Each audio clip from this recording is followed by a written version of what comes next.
ಮನೆ ರುಚಿಗೆ ಸ್ವಾಗತ. ಇವತ್ತಿನ ರೆಸಿಪಿ ಬಾದುಷಾ. ಹೇಗೆ ಮಾಡೋದು ಅಂತ ನೋಡೋಣ ಬನ್ನಿ. 100 ಗ್ರಾಂ ತುಪ್ಪವನ್ನು ಕಾಯಿಸಿಕೊಳ್ಳಿ. ಅರ್ಧ kg ಮೈದಾ, 1/4 ಸ್ಪೂನ್ ಸೋಡಾ, ಕಾಯ್ದ ತುಪ್ಪವನ್ನು ಹಾಕಿ ಮಿಕ್ಸ್ ಮಾಡಿಕೊಳ್ಳಿ. ಸ್ವಲ್ಪ ನೀರನ್ನು ಹಾಕಿ ಜೊತೆಗೆ 2 ಸ್ಪೂನ್ ಮೊಸರನ್ನು ಹಾಕಿ ಮಿಕ್ಸ್ ಮಾಡಿ 20 ನಿಮಿಷ ನೆನೆಯಲು ಬಿಡಿ.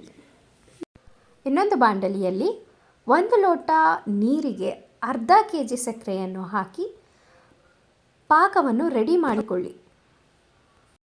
ಆ ಪಾಕಕ್ಕೆ ಅರ್ಧ ಹೋಳು ನಿಂಬೆಹಣ್ಣನ್ನು ಹಿಂಡಿ ಅರ್ಧ ಸ್ಪೂನ್ ಏಲಕ್ಕಿ ಪೌಡರನ್ನು ಹಾಕಿ ಮಿಕ್ಸ್ ಮಾಡಿಕೊಳ್ಳಿ. ಇನ್ನೊಂದು ಬಾಂಡಲಿಯಲ್ಲಿ ಅರ್ಧ ಲೀಟರ್ ಎಣ್ಣೆಯನ್ನು ಹಾಕಿ ಕಾಯಲು ಬಿಡಿ. ತಯಾರಾದ ಹಿಟ್ಟಿನಲ್ಲಿ ಉಂಡೆಗಳನ್ನಾಗಿ ಮಾಡಿ ಅದಕ್ಕೆ ಒಂದು ರೂಪವನ್ನು ತನ್ನಿ.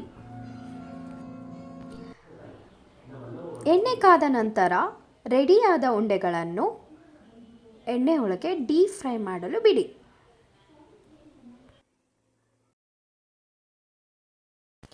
ಎರಡೂ ಕಡೆ ಗೋಲ್ಡನ್ ಕಲರ್ ಬರುವ ಹಾಗೆ ಡೀಪ್ ಫ್ರೈ ಮಾಡಿ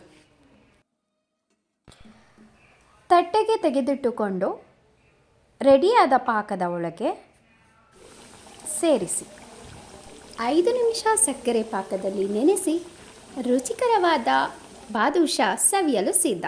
ಈ ರೆಸಿಪಿ ಇಷ್ಟವಾದಲ್ಲಿ ಲೈಕ್ ಮಾಡಿ, ಶೇರ್ ಮಾಡಿ, ಸಬ್ಸ್ಕ್ರೈಬ್ ಮಾಡಿ. Thanks for watching.